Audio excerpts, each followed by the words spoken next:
यो मिरिकको खेल मैदानमा बस्नुभएका सभाका सभा शिरोमणि, यस सभालाई सफलीभूत पार्न आउनुभएका सेन्ट्रल कमिटीका जनप्रतिनिधिगण,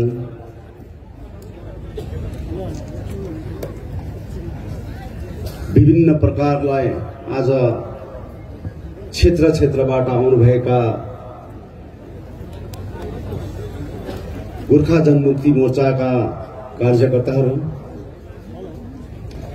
अनि भाइस प्रेसिडेन्ट गोर्खा जनमुक्ति मोर्चा भाइ विशाल आरपी बाइबाज्यू, वर्किङ प्रेसिडेन्ट लोप्साङ लामाज्यू अनि नयनता गौतम मिश्रुम्बा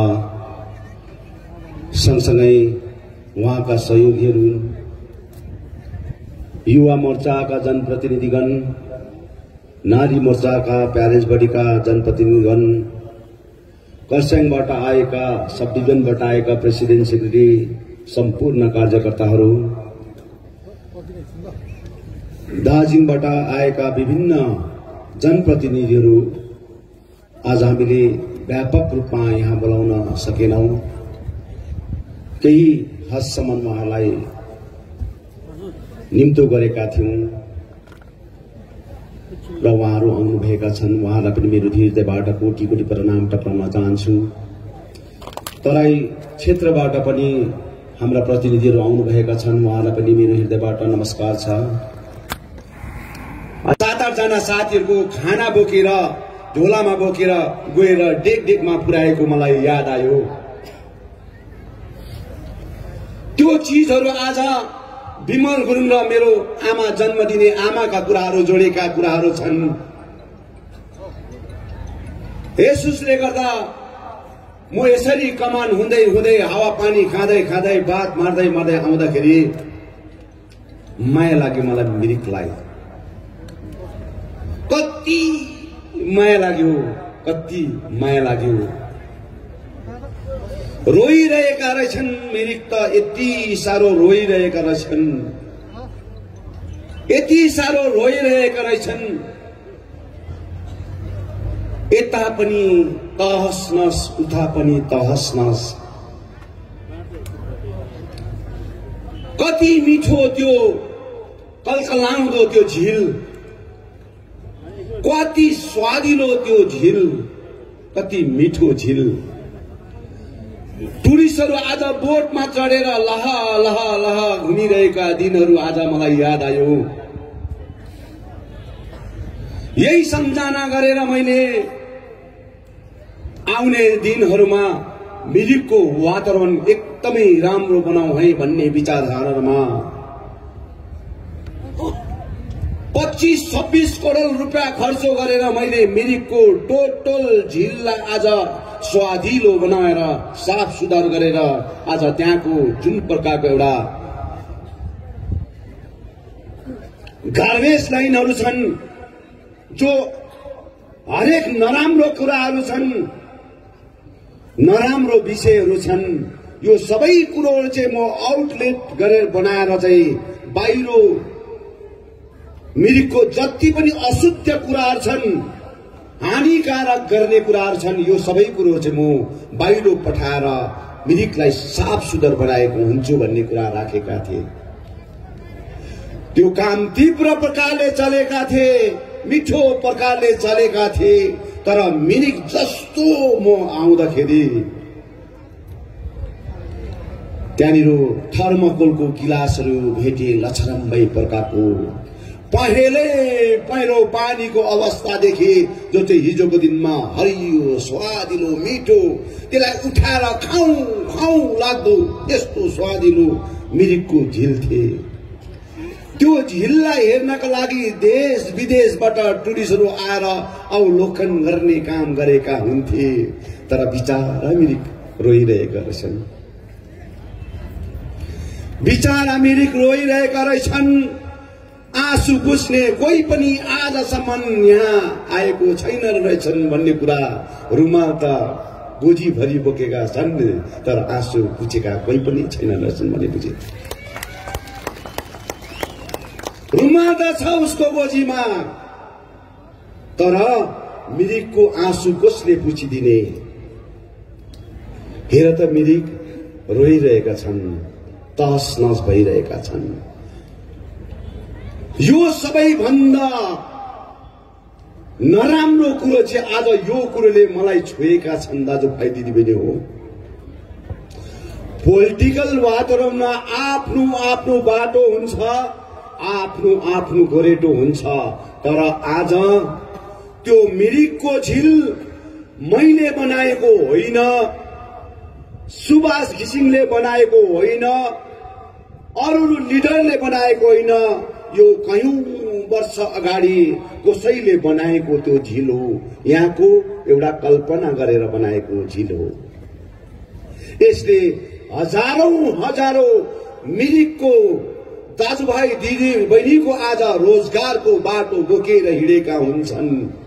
तर आज बनाइदिएको चीज पनि आज स्याहार सुसार गरेर खान चाहेनन्। आज 25-26 करोड रुपियाँ खर्च गरेर विमल गुरुङले मिरिक झिलको आज यति सुन्दरीकरण गर्नलाई पैसा दिएका थिए। आजसम्म त्यो काम किन कम्प्लिट भएन? म क्वेशन गर्न चाहन्छु, क्वेशन गर्न चाहन्छु। आज त्यो काम आजसम्म 3.5 वर्ष मलाई यहाँबाट खेद्यौ नि त। म पनि आज तिमीले आज चियरको राजनीति गर्दाखेरि मैले पनि लु हेरौँ त के गर्दै रहेछ भन्दाखेरि आज मिरिकको अवस्था जीर्ण भन्दा जीर्ण अवस्था भएको देख्दाखेरि यो त हुँदैन, यो त हुँदैन। अब यो चिज चाहिँ खोज्न पर्छ, सोध्न पर्छ भन्ने कुरोमा आज म अब लागि परेका हुन्छु दाजुभाइ दिदीबहिनी हो। नगरेका कुरा होइनन् मिरिकलाई नमुनाको रूपमा जसले पनि शासन प्रणाली चलाएर आएको छ। तपाईले मिरिकको प्राङ्गणमा एउटा पनि कुरा देखाएर आज प्रमाण गरोस्। विमल गुरुङले मिरिकको आज जुन प्रकारको कलेजको अवस्था थिए, कलेजको अवस्था थिए, मेरो गरिब दुखी मेरो आमा बाबाको छोरा छोरीहरू आज शिक्षा अध्ययन गर्न आउँछन् कलेजमा। खाई नखाई मेरो आमा बाबाले 2 पात 1 सुरो टिपेर ऋण पालन गरेर पनि मेरो छोरा छोरीलाई कलेज पढाउन पठाएका हुन्छन्। अनि मेरो छोरा छोरी मिरिक कलेजमा आएर शिक्षा अध्ययन गर्न खोज्दाखेरि एउटा भित्ता टालेको देख्दाखेरि, भत्केको देख्दाखेरि साह्रै नमिठो कुराहरू त्यो कुराहरूले आज बिताउँछन् भन्ने कुराहरूमा मैले त्यो चिजलाई अध्ययन गरेर मिरिक आज कलेजलाई बनाउनमा सक्षम भयो। आज तपाईले हेर्नुहोस् मिरिकको प्राङ्गणमा यति मिठो कलेज सजेका छन्। मिरिक आज मिरिकको एजुकेसन दृष्टिकोणमा आज कलेज बनाउनुको सबैभन्दा मेन आज विषय आज गोर्खा जनमुक्ति मोर्चाको शासन प्रणाली जब हामीले चलाएर गयौं तब हामीले यो भिजन राखेको कि हाम्रो छोराछोरीको भविष्य आज सही प्रकारले अगाडि बढाएको हुनुपर्छ भन्ने राख्यौं। र यस्तै प्रकारले यो राईधापको प्रोजेक्ट आजसम्म आज कम्प्लिट भएको छैन। करोडौं रुपियाँ आज मैले मिरिकको झिलको लागि पैसा दियौं हामीले, तर आजसम्म राईधापको प्रोजेक्ट आज सक्सेस भएका छैनन्। अनि आज ठुलठुला कुरा हाँक्छन्, ठुलठुला कुरा भन्छन् मेरो बाबुआमा हो। उल्टा मलाई भन्छन् विमल गुरुङ आज यहाँनिर जनतालाई छोडेर गएको विमल गुरुङले, विमल गुरुङलाई पहाडमा आउनु दिनु हुँदैन, दुःख पर्दा विमल गुरुङ पहाडमा थिएन भन्ने कुरो गरेर तपाईलाई विभिन्न प्रकारको चर्चाको विषय राखे। तर विमल गुरुङ पहाडबाट जानुको मेन कल्पित चाहिँ को हो, मेन जानुको कल्पित चाहिँ को हो, त्यो चाहिँ उसले उसलाई नै सोध, उसले उसलाई नै सोध। जनतालाई बताउने कुरो होइन, जनतालाई ढाँटेर राजनीति गर्ने कुरो होइन, जनतालाई सिधा कुरा गर कि विमल गुरुङलाई आज जंगलमा पठाउने को व्यक्ति हो? के यहाँ बस्ने व्यक्तिहरू हो त? तपाईहरू हो त? यहाँ बसेको हजारौं मेरो आमा बाबा दाजुभाइ दिदीबहिनी हो त? भन्नुहोस् त। दुईटा व्यक्तिले आज पहाडबाट मलाई जंगलमा पठाएको दिनहरू हिजोको जस्तो लाग्छ मलाई। के कारणले, के विषयले विमल गुरुङले गोर्खाल्यान्ड क्षेत्रीय प्रशासन चलाउँदाखेरि कसैलाई खानु दिएन, कसैलाई घोटाला गर्नु दिएन। अहिले तपाईले यो चम्पा बिबारको घरमा जानु, चम्पा बिबारको घर एउटा सभासद हो चम्पा बिबार। हिजो अस्ति उसको आमा बाबा खस्दाखेरि म त्यहाँ पुग्दाखेरि मलाई आफूलाई पनि अचम्म लाग्यो, तिमी सभासद थियौ? यति नमिठो लाग्यो त मलाई त्यो घरमा पस्दाखेरि सभासद। अनि यो सबै कुरो आज यहाँ बसेका जति पनि आज सभासदहरू हुन्छन् हो, 2-4 जना मेरो छेउमा बस्ने व्यक्तिले भयानक स्थिति पैदा गरेर आज राजनीति गरेका थिए, तर सबैले आज त्यो राजनीति गरेका थिएनन्, किनभने उसको घर आँगनमा म पुगे। र यो सबै विषयहरूलाई लिएर राजनीतिक आज कमाउने एउटा भाँडो मात्रै प्रकारले युटिलाइज गरेर आज गोर्खा जनमुक्ति मोर्चालाई डिभाइड एन्ड पोलिसी गरेर आज तस नस गर्ने काम गर्यो बाबुआमा हो। र आज उहाँहरुकोमा बताइ नसक्नु प्रकारको आफ्नो प्रपर्टी छ, बताइ नसक्नु प्रकारको आफ्नो पैसा छ। कसैले भन्न पर्दैन, कसैले सिकाउन पर्दैन। र म बेरिकमा 6 दिन बसे। 6 दिन बस्दाखेरि यति डरलाग्दो कुतकुती लागेछ है बाबुआमा हो, यति साह्रो झड्को परेछ। मैले 3.5 वर्षमा मेरो आमालाई भेट्न पाइन, मेरो बाउलाई भेट्न पाइन, मेरो बाजेलाई भेट्नु पाइन, मेरो काकालाई भेट्नु पाइन, मेरो मामालाई, माइजूलाई, फुपूलाई मैले भेट्न पाइन। र मैले अहिले घर घरमा गएर, क्षेत्र क्षेत्रमा गएर मेरो आमा बाबालाई, बाजे बोजूलाई, मेरो त आमा अब यो संसारमा छैन, मेरो बाबा त संसारमा छ, तर मेरो बाबा आमा सम्झेर मेरो आमा बाबालाई कम से कम एउटा दबाई किन्ने भए पनि मैले केही रात दिन पर्छ, किनभने यो अन्तिम चीजहरू हो। मेरो आमालाई आज पनि यहाँनिर धेरै आउनु भएका छन्। यहाँ मेरो आमा बाबाहरू धेरै आउनु भएका छन्। मैले बोलाएको छु उहाँलाई, आउनुहोस् है, तपाईको छोरा आउँदैछु, तपाईको अभिभावक आउँदैछु, तपाईको घर दैलोमा आउँदैछु।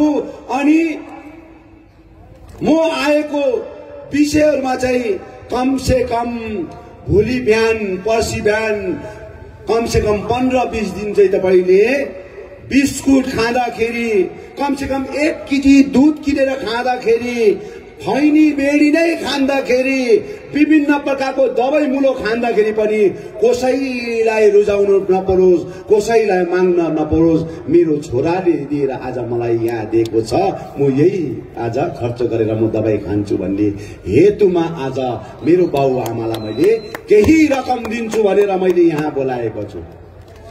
यस्तो कुरोहरूमा पनि आज माथि खरसाङमा 1000 बाँड्दैछ विमल गुरुङले। 1000 बाँडेर आज अर्काको स्वाभिमान किन्दैछन् भन्ने कुरा गरे। भाइ, तिमीले 3 वर्षमा यो बुढाबुढीलाई फर्केर पनि हेरेको त? आफू त सिन्ट्याक्स भर्नुलाई हत्तु भइसक्यो, आफूलाई सिन्ट्याक्स भर्नुको लागि आतुर भइसक्यो। बुढाबुढी काना अन्धा लुला लङ्गडा जसकोमा चाहिँ आइसो छैन।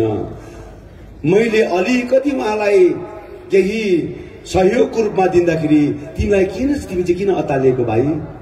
किन अतालिएको? मेरो बाउलाई दिए, मेरो काकालाई दिए, मेरो मामालाई दिए, फुपूलाई दिए, आज बाजे बोजूलाई दिए। मलाई त्यसको आज सम्मान दिनुपर्छ भन्ने होइन, मलाई त्यसको सर्टिफिकेट दिनुपर्छ भन्ने होइन। मलाई चाहिँ सम्मान र सर्टिफिकेट नि भोलिको दिनमा म त्यहाँ जानुपर्छ, त्यहाँ पाउँछु, त्यहाँ पाएको हुन्छु सम्मान। बुझ्यो नि?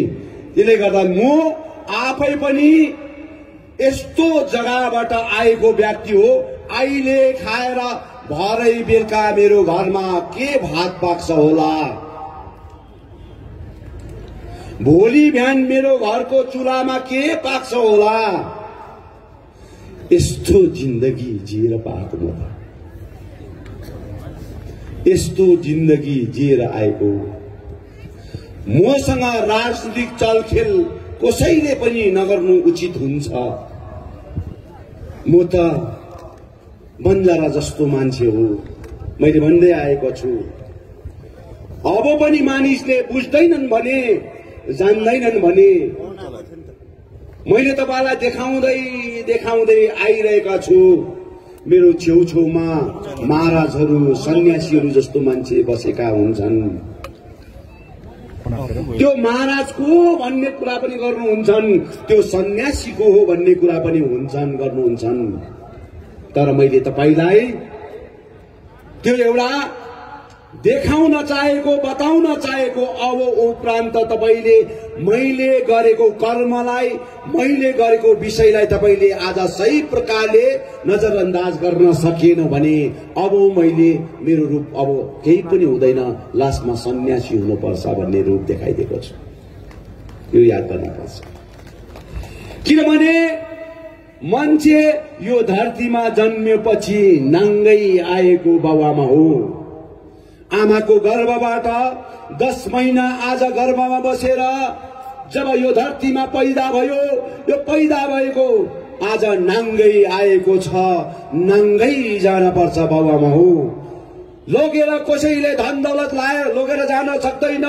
कमाएको बिल्डिङ विभिन्न प्रकारको कुराहरू आज लोगेर जान सक्दैनन्, तर लान सक्छन् भने चाहिँ यति मात्र हो।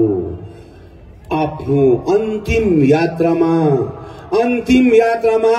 त्यो यात्राको पछाडि लस्करै लागेका मलामीहरू हुन्छन्। त्यो मलामीले चाहिँ आज राम्रो कुराहरू गर्दै गएको चाहिँ मेरो नाता नातिले सुन्न पाओस्, देख्न पाओस्। मलाई यति मात्र एउटा मैले गर्न चाहेको छु बाबुआमा हो। मलाई आज ठुला ठुला कुराहरू दिनुपर्छ भन्ने कुरो होइन, मलाई ठुल्ठुलो उपाधि दिनुपर्छ भन्ने बात नेपालको नागरिकताबाट गएको भने म नेपालको नागरिकताबाट गएको है भनेर भन, हामी केही पनि भन्दैनौं। इन्डियाको नागरिकताबाट गएको भने इन्डियाको नागरिकताबाट गएको भनेर भन। यति साह्रो ढाँटेर चाहिँ आज जातिलाई नै आज दोषारोपण लाउने काम चाहिँ नगर न प्लिज। हामी यति मात्र सोध्न चाहेको, यति मात्रै। अब यो सोध्दाखेरि पनि तिमी मान्दैनौ भने, यो खोज्दाखेरि तिमी मान्दैनौ भने हिजोको दिन अस्तिको दिनमा तिम्रो नाममा हाईकोर्टमा केस भएको छन्, एउटा एनजिओले गरेका छन् अनि तिम्रो हातमा नोटिस आएका छन्। तिम्रो हातमा नोटिस आएको छन्। प्रिन्सिपल सेक्रेटरी जिटिएलाई पनि आएका छन्। होम सेक्रेटरी आज गभर्नमेन्ट अफ वेस्ट बेंगललाई पनि आएको छन् अनि home secretary home minister of union home minister इन्डियालाई पनि गएको छन्।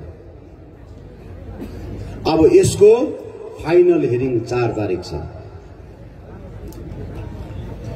कि त तिमीले बताऊ, अगर बताएन भने यो कोर्टबाट खुलासा हुनेछ। कोर्टबाट यस्तो प्रकारको राजनीतिक आज यो जग्गामा भएर तस यो जग्गाको वातावरण बनाइसकेका छन्। रिसेन्टली अघि पनि भन्दै थियो, ट्रेड एक्जामको विषयमा कुरा गर्दै थियो। यहाँ पनि मेरो भाइ बहिनीहरू, हाम्रो पार्टीको भाइ बहिनीले धेरै संख्यामा ट्रेडको एक्जाम दिएका छन्। 17,000 भन्दा अधिक मेरो भाइ बहिनीले ट्रेडको एक्जाम दिएको छन्। किनभने आज कामको लागि आज मानिस, आज हाम्रो छोराछोरी आज तडपिरहेका छन्। काम नपाएर आज मेरो छोराछोरीहरू तडपिरहेका छन्। त्यसले गर्दाखेरि आज ट्रेड एक्जाम 17,000 भन्दा ज्यादा बसेका छन्।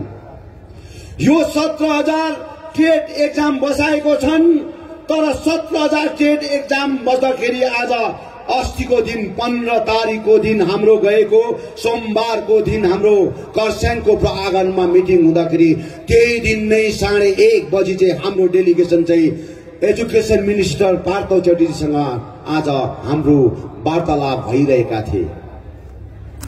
यसरी वार्तालाप भइरहँदाखेरि उहाँहरू हाम्रो डेलिगेसनले उहाँलाई सोधेका थिए कि हिजोको दिनमा ट्रेड एक्जाम भएको के गभर्नमेन्ट अफ वेस्ट बेंगलले अनुमति दिएको हो त भन्ने कुरोहरू सोधेका थिए। अनि यो सोध्दाखेरि उहाँहरूले हाम्रो ट्रेड एक्जाम चाहिँ जनवरी 31 तारिक भइसक्यो। जनवरी 31 तारिक भइसक्यो। यो भएको ट्रेड एक्जाम चाहिँ हामीलाई थाहा छैन, हामीलाई पत्तै छैन। आज एजुकेसन सेक्रेटरीलाई पत्ता छैन, आज मिनिस्टर अफ एजुकेसनलाई पनि गभर्नमेन्ट अफ वेस्ट बेंगललाई पत्ता छैन। र यो यसको जसले गरेको छ उले पैसा दिन्छ, हामी पैसा दिन चाहदैनौँ सक्दैनौँ भनेर उहाँले खुली आम भन्दियो। र नानी हो जसले पनि ट्रेड एक्जाम गर्नुभएका छन्, मैले बार बार भनिरहेको छु, तपाईले आरटीआई गरेर सोध्नुहोस् न, आरटीआई गरेर कम से कम सोध्नुहोस् न। हामीले एक्जाम दिएको आज पेपरहरुको भोलिको दिनमा सही प्रकारले आज हामी रोजगार पाउँछौं कि पाउँदैनौं, कि यो पोलिटिकल मोटिभेसन गरेर देखाउटीको लागि मात्रै गरेको हो कि भोटको राजनीतिक मात्रै गरेको हो कि भोटको अगाडि आज यो राजनीति गरेर हामीलाई छेकथुम गरेको मात्र हो कि यो त कम से कम तपाईले आरटीआई गरेर तपाईले माग्नु सक्नुपर्छ। अगर तपाईले माग्नु सक्नु हुँदैन भने तपाईहरु सम्पूर्ण जति पनि आज 17,000 भन्दा अधिक मेरो भाइ बहिनी छोराछोरी आज छन्, उहाँहरुको मार्फतबाट कोही पनि अगाडि आएर तपाईहरु केस गर्न चाहन्छन् भने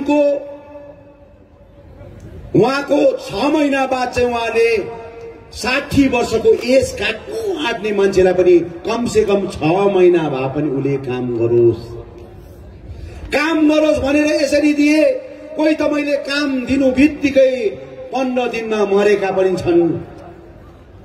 यसरी मैले दिए 630 जनालाई, अनि 630 जना मध्येमा एकै जना पनि विमलुनको नमुनाको रूपमा कसै काकाको मामाको पुसैको भदै कोही पनि छन् भने मलाई बताऊ एउटा सानो नमुना पनि मैले मेरो आफ्नो छोराछोरीलाई मेरो आफन्तलाई चेपेर यो प्रकारले शिक्षकमा नियुक्ति गरेका छैन। 445 जना हाई स्कुलको टिचरहरु नियुक्त गरे, तर एकै जना पनि मैले मेरो आफ्नोपन कसैलाई दिइन मैले। र यसरी भर्खरै मात्र टिचर नियुक्ति भयो, 138 जना जस्तो टिचरहरु दिएका थिए। 138 जना टिचर दिँदाखेरि त्यो टिचरमा धाँधली भयो।